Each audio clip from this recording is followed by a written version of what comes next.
Vai. Deixa eu chorar.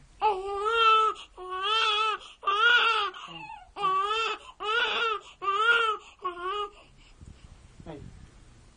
Leitãozinho.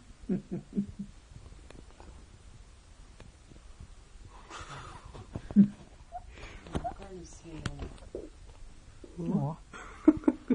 É zoeira. Caindo no estômago dela. Vai lá, Letícia. Tô passando o bagulho aqui.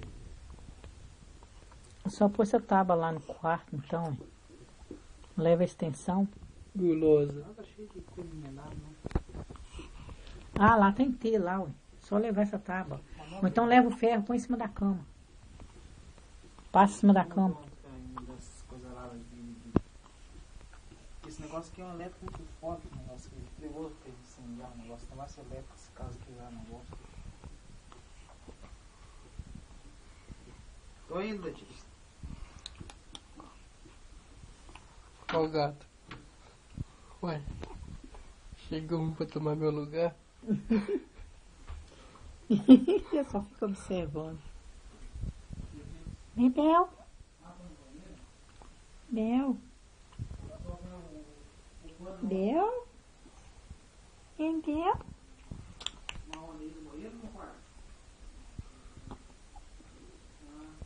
Bel. Pagou o culto lá?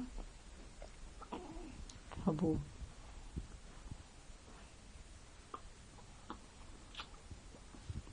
O Bebel deve estar pensando, não é? Tá todo mundo bajulando que é. Que é isso?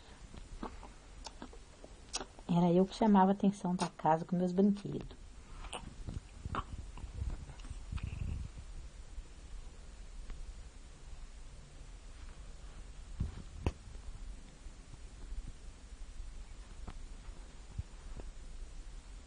Mamãe, não vai dormir.